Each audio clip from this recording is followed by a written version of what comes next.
मिलिए सबसे बड़ी खबर से।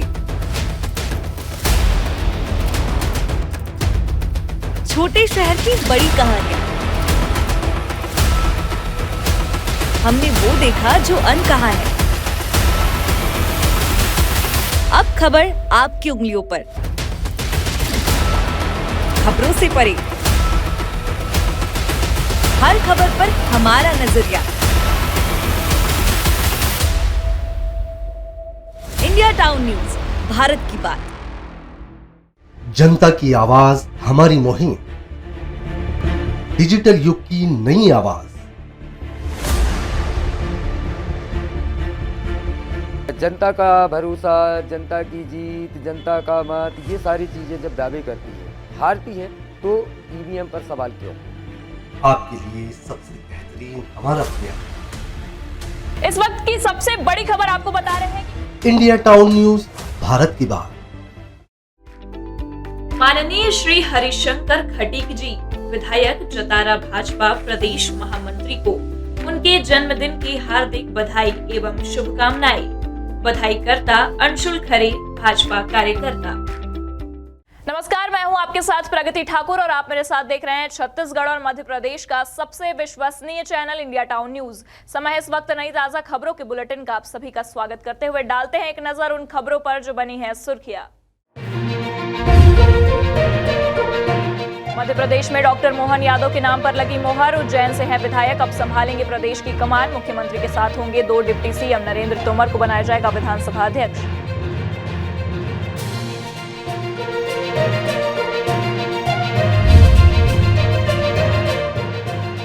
मंडला से हो रही मकराना मार्बल की अयोध्या सप्लाई। राम मंदिर के गर्भगृह में लगेगा वर्ल्ड क्लास मार्बल। केंद्रीय मंत्री कुलस्ते ने की पूजा, बताया जिले के लिए गौरव का विषय।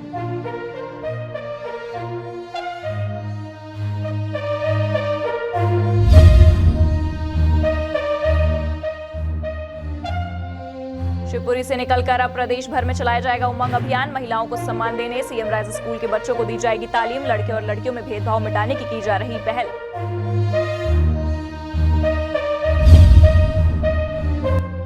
रीवा से 5 बार के विधायक होंगे दूसरे डिप्टी सीएम। भाजपा के विंध्य क्षेत्र को साधने सवर्ण को दी जिम्मेदारी। घोषणा होते ही परिजनों और पार्टी कार्यकर्ताओं ने मनाया जश्न। शुभकामनाओं के साथ बांटी गई मिठाई।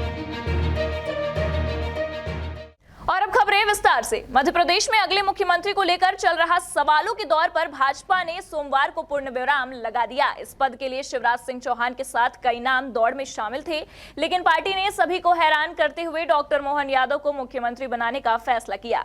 इसी के साथ 4 बार प्रदेश के मुख्यमंत्री रहे शिवराज सिंह चौहान का राज भी समाप्त हुआ। मध्य प्रदेश के सीएम पद की रेस में कई दिग्गज नाम शामिल थे, जिसमें प्रहलाद पटेल, नरेंद्र सिंह तोमर, वीडी शर्मा, ज्योतिरादित्य सिंधिया, कैलाश विजयवर्गीय जैसे कई नाम शामिल थे, जिसमें केंद्रीय मंत्रियों ने अपने पद से इस्तीफा दे दिया है। बीजेपी ने सबको चौंकाते हुए मोहन यादव को नया मुख्यमंत्री बनाया है। उज्जैन की दक्षिण सीट से मोहन यादव ने जीत हासिल की है। बता दें कि मोहन यादव उच्च शिक्षा मंत्री रह चुके हैं। लगातार तीसरी बार चुनाव जीतकर उज्जैन दक्षिण सीट पर कब्जा किया है। ये लगातार तीसरी बार चुनाव जीते हैं। 2013 में पहली बार विधायक बने। शिवराज सरकार में कैबिनेट मंत्री रह चुके हैं।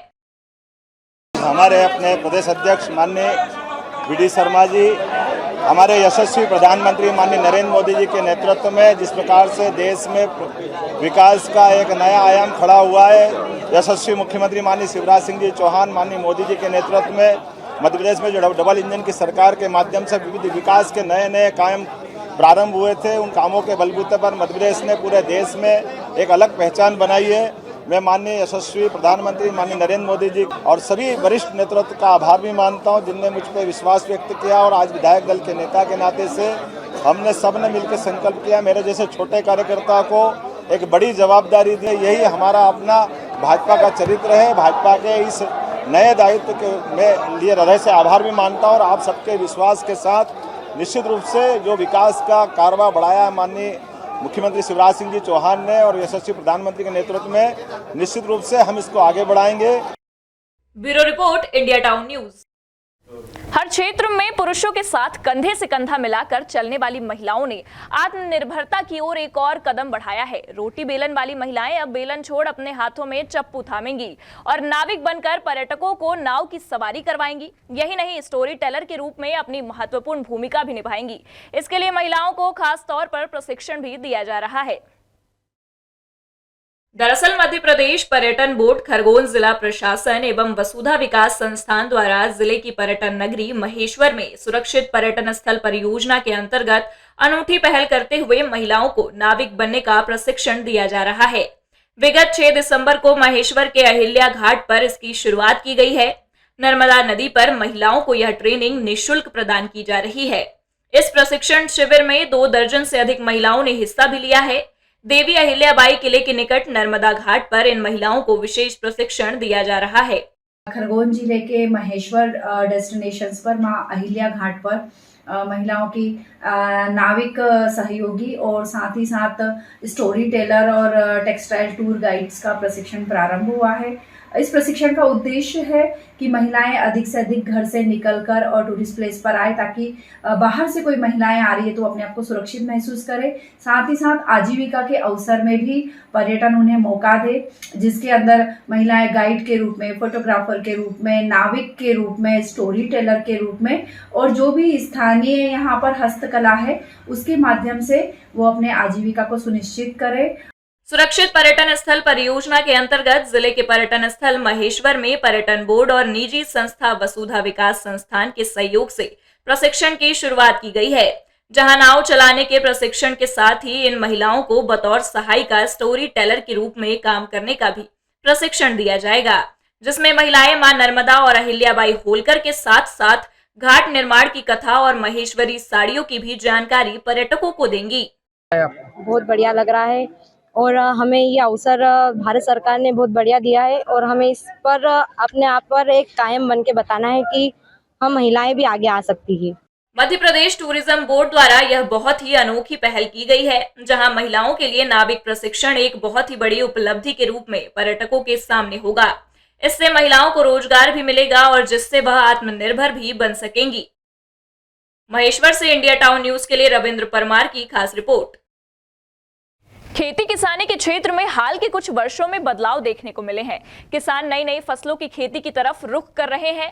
इससे उन्हें भरपूर फायदा भी मिल रहा है और उनकी आमदनी भी बढ़ रही है। इस दौरान मोती की खेती भी किसानों के बीच तेजी से लोकप्रिय हो रही है, जिससे कम लागत में बढ़िया मुनाफा कमाया जा सकता है। आपने खेती तो कई प्रकार की देखी होगी, पर मोती बनाने की खेती के बारे में नहीं सुना होगा, ना ही देखा होगा।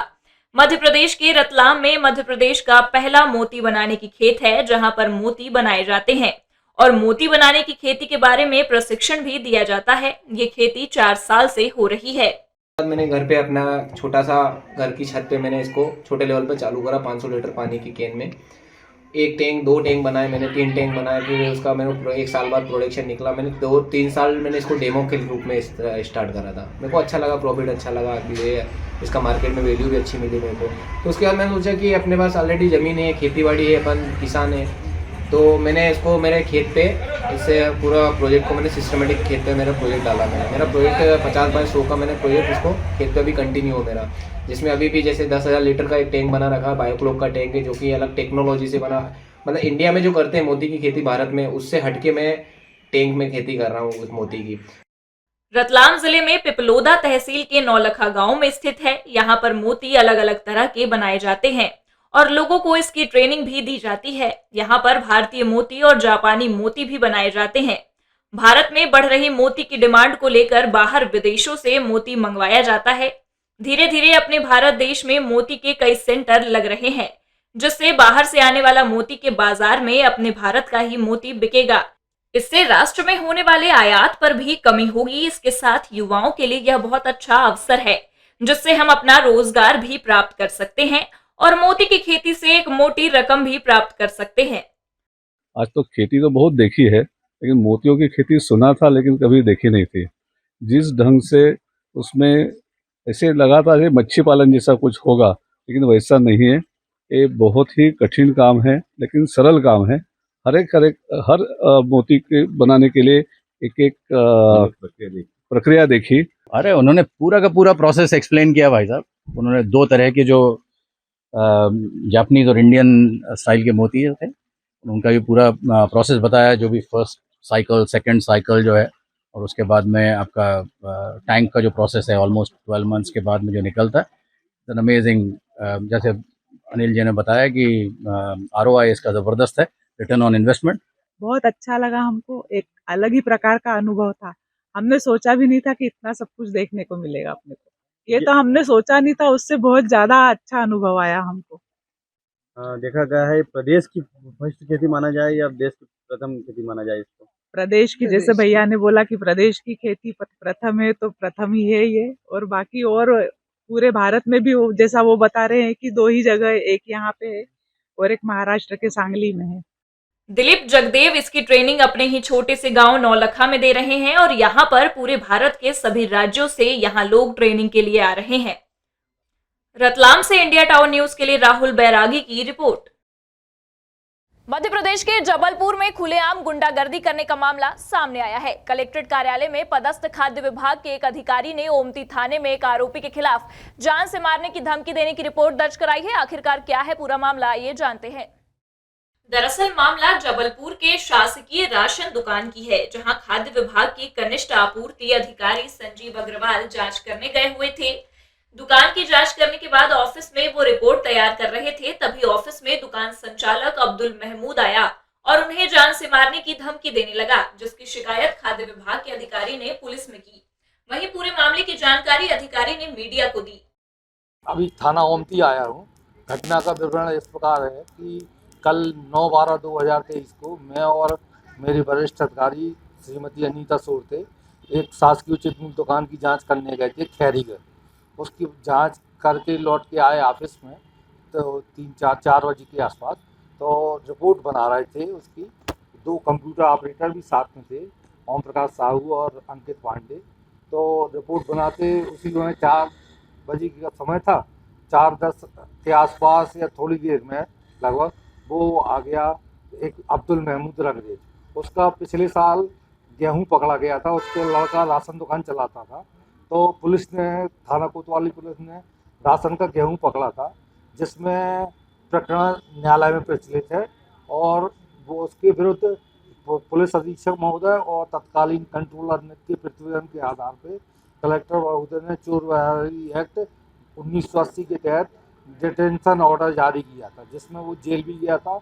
माननीय उच्च न्यायालय के आदेश से माननीय उच्च न्यायालय के एडवाइजरी बोर्ड ने उस कलेक्टर महोदय के आदेश को कंफर्म भी किया था।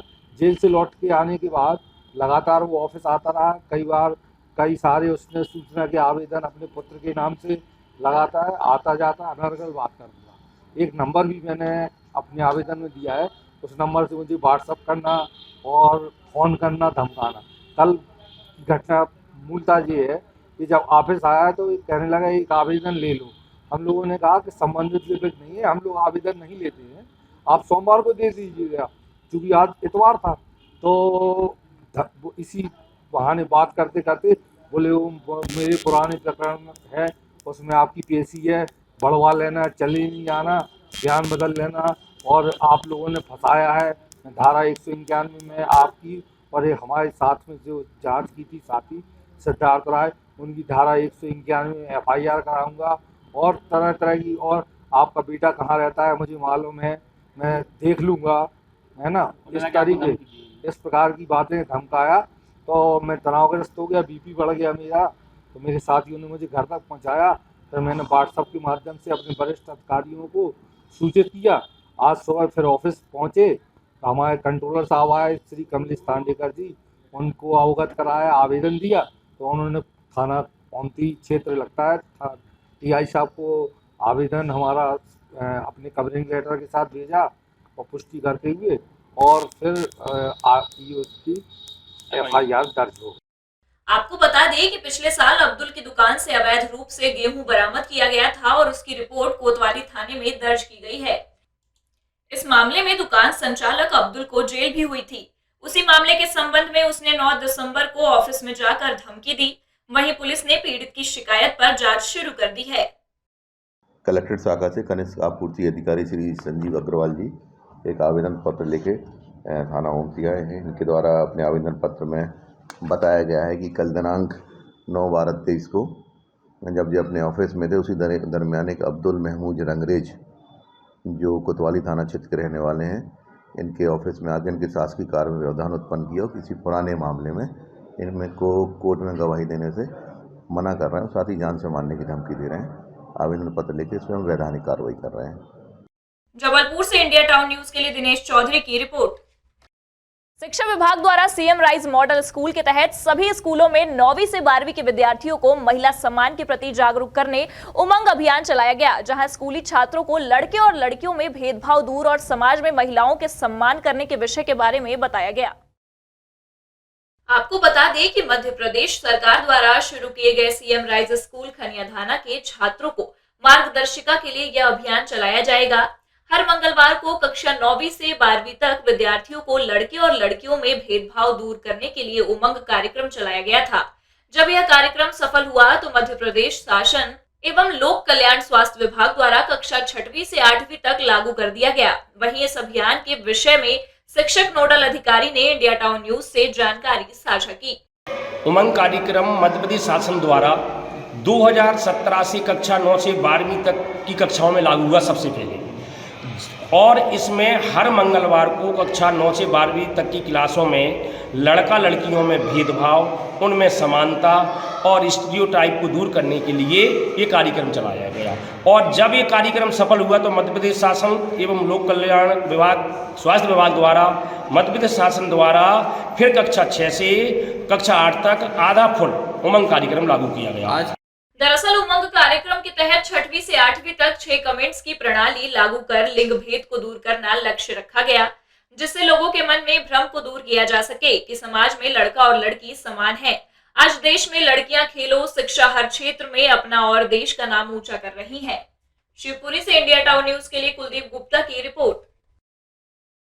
जबलपुर के सुनहरा गांव में प्रेम प्रसंग के मामले में एक व्यक्ति की गोली मारकर हत्या कर दी गई। वहीं हत्या की घटना से पूरे क्षेत्र में सनसनी फैल गई। घटना की जानकारी मिलते ही फौरन पुलिस को सूचित किया गया, जिसके बाद पुलिस हत्या के रहस्य को सुलझाने में जुट गई कि आखिरकार हत्यारा कौन है। जबलपुर में रविवार की रात सुनहरा गांव में प्रेम प्रसंग के कारण एक व्यक्ति की गोली मारकर हत्या कर दी गई। मृतक का नाम धन सिंह है, जो कि किसान था। घटना की जानकारी मिलते ही मौके पर चरगवा थाना पुलिस पहुंची और घायल धन सिंह को इलाज के लिए मेडिकल कॉलेज लेकर पहुंची, जहां डॉक्टर ने धन सिंह को मृत घोषित कर दिया। पुलिस ने धन सिंह की हत्या के मामले में श्याम सिंह पटेल के खिलाफ हत्या का मामला दर्ज कर उसकी तलाश शुरू कर दी है। गाँव में हुए हत्याकांड के बाद से सन्नाटा पसरा हुआ है। सर, वो श्याम पटेल है जिसने गोली मारी है।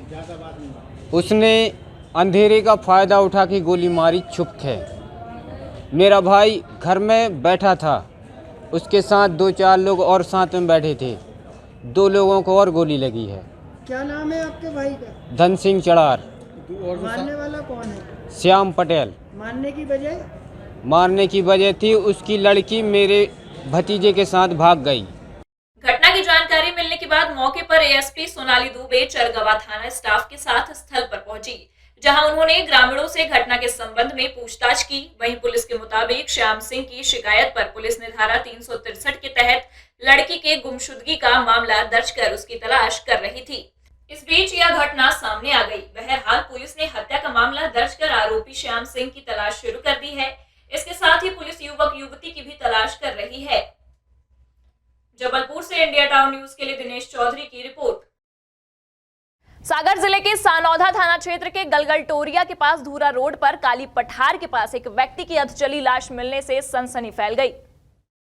सागर जिले के सानौधा थाना क्षेत्र के गलगल टोरिया काली पठरा के पास धूरा रोड के बाजू में लगे जंगल में एक व्यक्ति उम्र करीब 25 से 30 वर्ष की अधजली लाश मिली। सूचना मिलते ही सानौधा थाना प्रभारी आरपी दुबे, शाहपुर चौकी प्रभारी अशोक उपाध्याय, सागर से एफएसएल टीम ने मौके पर पहुंचकर घटना की जांच की। शव देखकर ऐसा लग रहा था कि मृतक की उम्र करीब 25 से 30 साल की है और उसे मारकर पेट्रोल डालकर जलाया गया।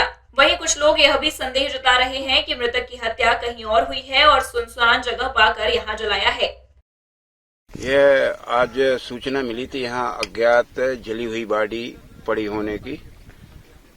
तो सूचना की तस्दीक हेतु हमारा स्टाफ के यहाँ आए, तो यहाँ देखा कि काली पठार ये झाड़ियों में एक अज्ञात मृतक है। इसकी उम्र का अभी खुलासा नहीं हुआ, फिर भी ये 25-30 उम्र समझ में आ रही है।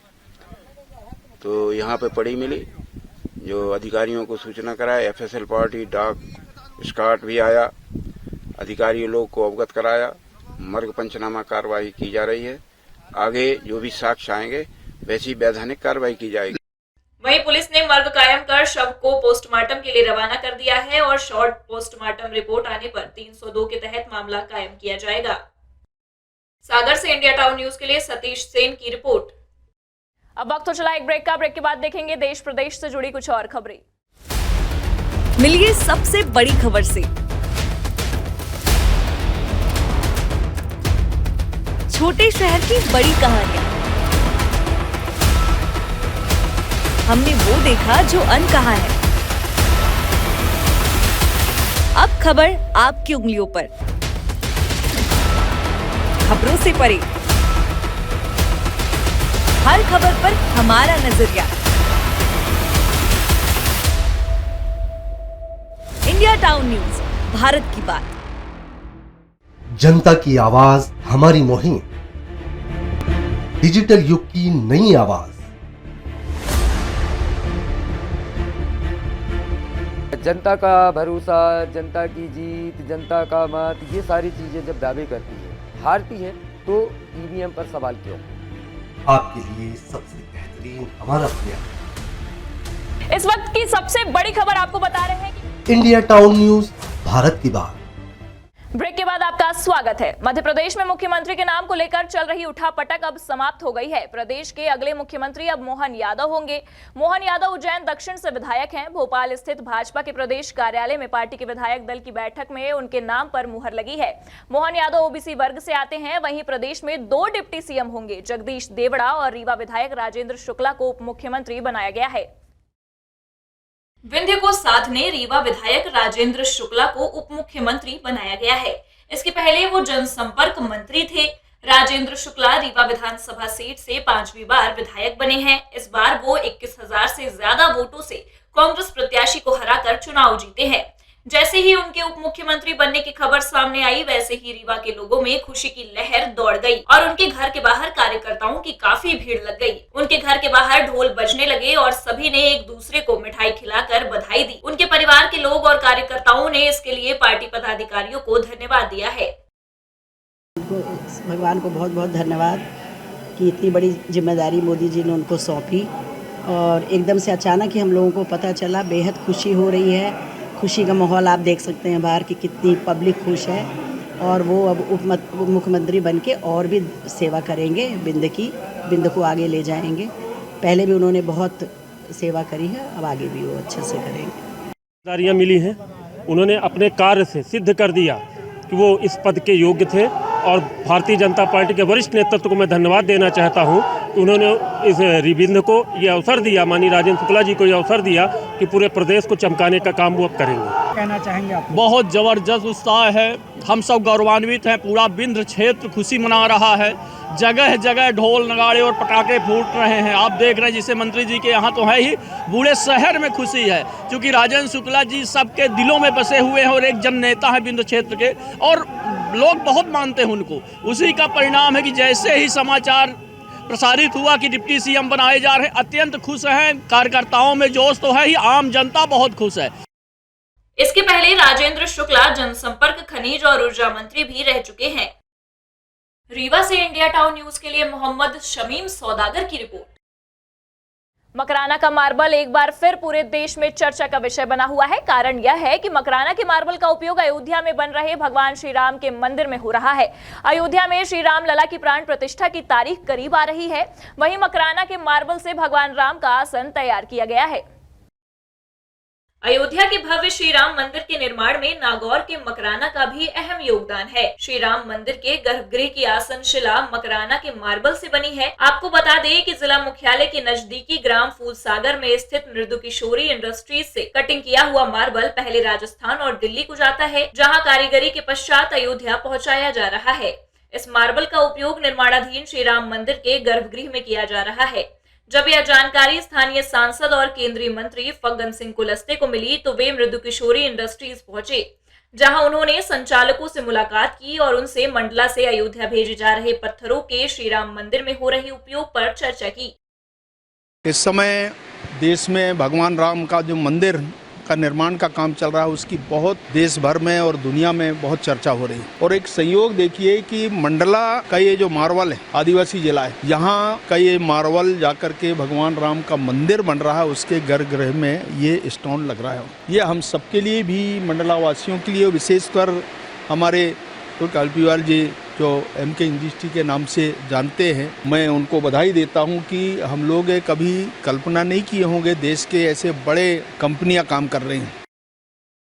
वहीं मृदु किशोर इंडस्ट्रीज के संचालक किशोर कल्पीवार ने बताया कि श्री राम मंदिर के निर्माण में लगे टाटा ग्रुप एवं L&T को मंदिर के गर्भगृह के लिए मंडला से मार्बल भेजा जा रहा है। उन्होंने बताया कि एक अनुमान के मुताबिक मंदिर में दर्शन के लिए एक दिन में 4 से 5 लाख लोग आएंगे। इतने लोगों के आने जाने की वजह से मंदिर में कम मेंटेनेंस और उच्च गुणवत्ता के मार्बल की आवश्यकता थी। अभी राम मंदिर में जो गर्भगृह का निर्माण चल रहा है उसमें जो इनले वर्क हो रहा है उसमें अपने यहाँ का ये मैरून कलर का जो मटेरियल है ये जा रहा है और एक ये गोल्डन कलर का जो मटेरियल है ये, इसका पूरा गर्भगृह के अंदर इनले का कार्य अपने मंडला जिले से ही मृदु किशोर इंडस्ट्री से मटेरियल जा रहा है, जिसके अंदर टाटा और L&T काम कर रहे हैं और उनके द्वारा वाटर जेट टेक्नोलॉजी से वहाँ पे इनले का कार्य किया जा रहा है।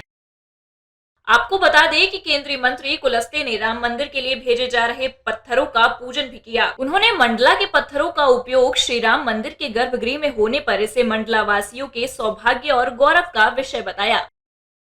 मंडला से इंडिया टाउन न्यूज के लिए लखन भांडे की रिपोर्ट। शाजापुर जिला मुख्यालय पर ट्रैफिक पुलिस ने अब रॉयल एनफील्ड बुलेट गाड़ी के खिलाफ जंग छेड़ दी है। उनकी चालानी कार्रवाई की जा रही है। शहर में इन दिनों रॉयल एनफील्ड बुलेट 2 पहिया वाहन में वाहन मालिकों द्वारा साइलेंसर बदलकर पटाखे फोड़ने जैसी आवाज की जा रही है। ऐसे वाहन से घूमने पर और साइलेंसर से जमकर पटाखे फोड़ने की हरकत दिन रात वाहन चालक कर रहे हैं। ऐसे लोगों से आम जनता, बच्चे, बुजुर्ग खासा परेशान हो रहे हैं, जिसको लेकर एक शिकायत पर पुलिस अधीक्षक ने ऐसे वाहनों के खिलाफ कार्यवाही करने के निर्देश ट्रैफिक पुलिस को दिए हैं, जिस पर ट्रैफिक पुलिस पार्किंग में लगे वाहन एवं सड़कों पर दौड़ रहे रॉयल एनफील्ड बुलेट वाहन को रोककर उनके साइलेंसरों की आवाज चेक कर रही है।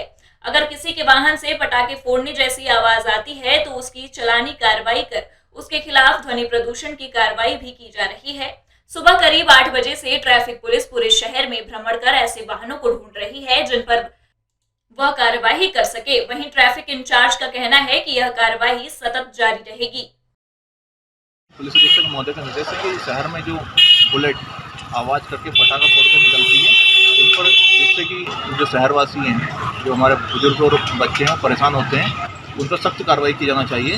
इसी तारतम्य में हमने जो पार्किंग्स में बुलेट खड़ी थी उनके साइलेंसर चेक किए हैं और यदि कोई बुलेट ऐसा मिलता है जिसमें पटाखे तो उसके खिलाफ निरंतर चालानी कार्रवाई की जा रही है। इसके लिए भी हमने जो हमारी बीट पार्टियाँ हैं उन्हें सचेत किया है कि जिनके बीट क्षेत्र में यदि कोई ऐसा पटाखे वाला बुलेट निकलता तो उसको तत्काल जब्त किया जाकर थाने खड़ा करवाएं। शाजापुर से इंडिया टाउन न्यूज के लिए दिलीप सौराष्ट्री की रिपोर्ट। अंतर्राष्ट्रीय मानव अधिकार दिवस पर पाली नगर में भव्य कार्यक्रम का आयोजन किया गया। कार्यक्रम जिला सत्र न्यायाधीश महेंद्र सिंह तोमर एवं शहडोल जोन के अतिरिक्त पुलिस महानिरीक्षक DC सागर के मुख्य आतिथ्य में संपन्न हुआ।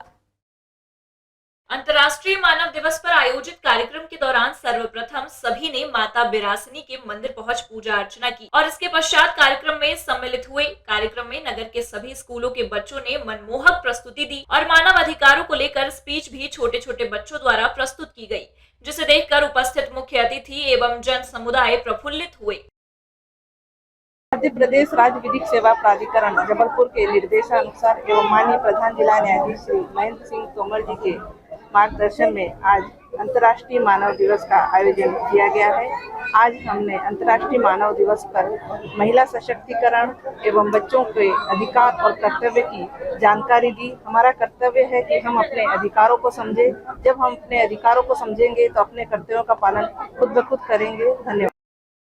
जिला सत्र मुख्य न्यायाधीश महेंद्र सिंह तोमर ने लोगों को एक छोटी सी कहानी सुनाकर उसका सार समझाते हुए लोगों को मानव अधिकार के बारे में समझाते हुए कहा कि प्रकृति ने हमें जीने के लिए जितनी भी जरूरतें प्रदान की है वही हमारा मानव अधिकार है। आज इस अवसर पर सभी लोगों को बहुत बहुत बधाई और शुभकामनाएं हैं। सबसे ये अनुरोध भी है कि वो अपने कर्तव्यों का भी पालन करें और अपने अधिकारों के प्रति जागरूक रहें। अपने सभी परिवार वालों का, साथियों का, समाज का और राष्ट्र हित का ध्यान रखें और उसके लिए कार्य करें। इसी तरह शहडोल जोन अतिरिक्त पुलिस महानिरीक्षक डीसी सागर ने लोगों के बीच जाकर मानव अधिकार के बारे में बताते हुए कहा कि यदि आप शिकायत करने थाने जा रहे हैं और कोई आपकी समस्या न सुन आपको दुत्कार रहा है, वह भी आपके मानव अधिकार का हनन है। यदि आपकी थाने में कोई न सुने तो उच्च अधिकारी तक जाइए और अगर वो भी न सुने तो न्यायालय में परिवाद लगाइए, जहाँ से आपको न्याय अवश्य मिलेगा। आज अंतर्राष्ट्रीय मानव अधिकार दिवस पर अपील करता हूं कि यदि किसी फरियादी का थाने में जाकर उसकी शिकायत नहीं सुनी जाती तो ये उसके मानव के अधिकार का हनन के रूप में लिया जाना चाहिए। और इन सब बातों को आप वरिष्ठ अधिकारियों के संज्ञान में लाइए, क्योंकि हमको चाहिए कि यदि आपको मानव अधिकार का पालन करवाना है तो आपको मानव के कर्तव्य जो है उनका भी पालन करना पड़ेगा। कार्यक्रम के बाद सभी बच्चों को पुरस्कार भी दिए गए। शहडोल से इंडिया टाउन न्यूज के लिए दीपक विश्वकर्मा की रिपोर्ट। शाजापुर जिले के SC/ST के लोगों पर बढ़ते अत्याचार को रोकने के लिए अखिल भारतीय बलाई महासंघ के पदाधिकारी, कार्यकर्ता एवं समाज के लोग एक दिवसीय धरने पर कलेक्ट्रेट कार्यालय के बाहर बैठे। वहीं उन्होंने प्रशासन के खिलाफ नारेबाजी की, साथ ही पुलिस पर कई आरोप प्रत्यारोप लगाए हैं। शाजापुर जिले में SC/ST के लोगों के साथ आए दिन अत्याचार हो रहे हैं, जिसको लेकर एक दिवसीय धरना कलेक्ट्रेट कार्यालय के बाहर दिया जा रहा है, जिसमें अखिल भारतीय बलाई महासंघ के पदाधिकारी, कार्यकर्ता एवं समाजजन मौजूद रहे। धरना के पहले सभी ने एक मत होकर कलेक्ट्रेट कार्यालय पहुंचकर कलेक्टर किशोर कुमार कन्याल को एक ज्ञापन भी सौंपा है। अखिल भारतीय बलाई महासंघ प्रदेश अध्यक्ष राधेश्याम मालवीय ने बताया कि ग्राम टांडा उमरोद में बलाई समाज के मानसिंह मालवीय और उनकी पुत्र वधू पर जानलेवा हमला किया गया और उनके हाथ पैर तोड़ दिए, जिसमें धाकड़ समाज के लोग शामिल हैं। वहीं उन्होंने कहा कि मारपीट की शिकार कमलाबाई एवं घटना तो बहुत बड़ी गंभीर है, क्योंकि जो हमारे दलित समाज के लोग हैं इस शाजापुर जिले में बहुत पीड़ित है। हर जगह, हर गांव में किसी का हाथ पैर तोड़ रहा है, किसी की बहन बेटी की इज्जत लूट रहा है और किसी की जमीन छीन रहा है। इस प्रकार का जो यहाँ शाजापुर जिले में जब से SP साहब आए हैं शाजापुर जिले में, हमारे जो लोगों की, दलित लोगों की है, आज SP साहब के द्वारा उचित कोई कार्रवाई नहीं की गई है। कोई थाना में कोई संज्ञान नहीं दिया गया है ताकि ये गरीब लोगों की मदद करे, वहाँ से भगा दिया जाए। इनके साथ मारपीट होती है और थाना में एक एक दिन बिठा रखते हैं, थाना प्रभारी उन। इस प्रकार की ये पुलिस प्रशासन की व्यवस्था है और ऐसी राज्य विभाग की है कि हमारी जमीनों पर ऊर्जा कंपनी को ले जा के और वो तार ऊर्जा खड़ा करवा रहे हैं, हमारी जमीन उन छीनने जा रही है और प्रशासन के द्वारा कोई कार्रवाई नहीं हो रही है। इस पीड़ित परिवार को लेकर के आज हमने धरना पे बैठे हैं। समाज के लोगों ने कहा कि शासन द्वारा अभी तक कोई कार्यवाही नहीं की गई है। ऐसी कई घटना को याद दिलाकर उन्होंने धरना दिया है। वहीं प्रशासन को चेताया है कि जल्द से जल्द इन सभी मामलों में प्रशासन कार्यवाही करे, अन्यथा बलाई विकास मंच सड़क पर उतरेगा और उग्र आंदोलन करेगा। शाजापुर से इंडिया टाउन न्यूज के लिए दिलीप सौराष्ट्री की रिपोर्ट। मध्य प्रदेश के बुरहानपुर की लालबाग पुलिस ने बलात्कार के मामले में गिरफ्तार एक आरोपी से पूछताछ की तो वह बाइक चोर गिरोह का मुखिया निकला। मध्य प्रदेश के साथ ही महाराष्ट्र, गुजरात में भी बाइक चोरी की थी। गिरोह के 4 लोगों को भी पुलिस ने गिरफ्तार कर आरोपियों के पास से चोरी की 7 बाइकों को जब्त किया है। बुरहानपुर कोतवाली पुलिस ने कंट्रोल रूम में प्रेस वार्ता लेकर SP देवेंद्र पाटीदार ने बताया कि आरोपी सागर पिता सुभाष पर नाबालिग किशोरी को भगाकर ले जाने और बलात्कार करने का केस दर्ज था। पुलिस ने आरोपी को गिरफ्तार कर पूछताछ की तो आरोपी ने बाइक भी चोरी करना स्वीकार किया। आरोपी ने 3 राज्यों में बाइकों को चोरी किया था। पुलिस ने 4 अन्य लोगों को भी गिरफ्तार कर चोरी की 7 बाइकों को जब्त किया है। उस कार्य में एक बड़ा संपत्ति संबंधी अपराधी है सागर पिता सुभाष, ये नीमगांव डेमी थाना यावल का रहने वाला है, जिला जलगांव का। इसको गिरफ्तार किया है। कुछ इस तरह का मामला है कि 3 जून को थाना लालबाग में एक नाबालिग बच्ची के अपहरण की घटना थी। उसमें ये मुख्य रूप से संदिग्ध था। उसके माता पिता के द्वारा रिपोर्ट की थी, तब उसमें 366A, 376 और पॉक्सो के तहत प्रकरण पंजीबद्ध हुआ था। उसके जब उस आरोपी को पकड़ा सागर को, तो सागर ने जो घटना में मोटरसाइकिल यूज़ की थी, वो मोटरसाइकिल चोरी की मोटरसाइकिल थी। पूछताछ में आया, जब उससे और गहन पूछताछ की तो उससे कई संपत्ति संबंधी अपराध हम लोगों को पता चले हैं। आरोपियों से अन्य चोरियों के संबंध में भी पूछताछ की जा रही है। बुरहानपुर से इंडिया टाउन न्यूज के लिए मोहम्मद वशीम की रिपोर्ट। इलेक्शन स्पेशल ट्रेन में एक युवती के साथ रविवार की देर रात दुष्कर्म का मामला प्रकाश में आया है। घटना को अंजाम देने वाले आरोपी को रीवा रेलवे स्टेशन में ट्रेन पहुंचने पर गिरफ्तार किया है। घटनाक्रम कटनी से पकरिया रेलवे स्टेशन के बीच का बताया जा रहा है। दुष्कर्म के आरोपी ने घटना को अंजाम देने के बाद पीड़िता को सतना स्टेशन पर कोच से बाहर फेंक दिया और कोच को अंदर से लॉक कर दिया। वहीं फरियादी ने सतना स्टेशन की जीआरपी को अवगत कराया। जानकारी मिलते ही कोच तक तो जीआरपी पहुंची, लेकिन दरवाजे लॉक होने के कारण आरोपी तक नहीं पहुंच पाई। वहीं समय ज्यादा होने के कारण ट्रेन को स्टेशन से रवाना कर दिया गया और घटना की जानकारी रीवा जीआरपी को दे दी गई। रेलवे पुलिस के मुताबिक आरोपी युवक रेलवे का ही अनाधिकृत वेंडर है, जो मानिकपुर का निवासी बताया जा रहा है। आरोपी की पहचान रेलवे पुलिस ने कमलेश कुशवाहा के रूप में की है, जिसके विरुद्ध कई रेलवे स्टेशन में अपराध पंजीबद्ध है। पुलिस के मुताबिक ट्रेन रीवा पहुंचने पर मौके में मौजूद पुलिस ने कोच का दरवाजा काटकर आरोपी को हिरासत में लेने के बाद पुलिस बल के साथ कटनी रवाना किया है। LP कश्यप साहब हैं, उन्होंने सूचना दिया कि आपके यहाँ रीवा में एक एम्प्टी रेक आ रही है, उसमें मैहर और उचेहरा के पास घटना घटी है। और वो घटना ऐसी है कि अब हम बताने से भी हमको अच्छा नहीं लग रहा है। फिर हमने क्या घटना घटी है, तो उन्होंने कहा कि एक महिला के साथ में एक आरोपी द्वारा बलात्कार किया गया है और महिला को धक्का मार के सतना में उसने उतार दिया है। जैसे मुझे सूचना प्राप्त हुआ तो मैंने अपना RPF स्टाफ और अपना GRP स्टाफ को क्लोज किया और क्लोज करने के बाद में स्टेशन मास्टर साहब से संपर्क किया। मैंने कहा ऐसी गाड़ी आ रही सर, ये स्टेशन के कौन सी प्लेटफॉर्म में आएगी। रीवा से इंडिया टाउन न्यूज के लिए मोहम्मद शमीम सौदागर की रिपोर्ट। ये थी अब तक की खबरें। छत्तीसगढ़ की सभी खबरों और पल पल के अपडेट से जुड़े रहने के लिए आप हमारे चैनल को सब्सक्राइब करें, साथ ही लाइक, कमेंट और शेयर करना ना भूलें। फिलहाल मुझे दीजिए इजाजत, नमस्कार।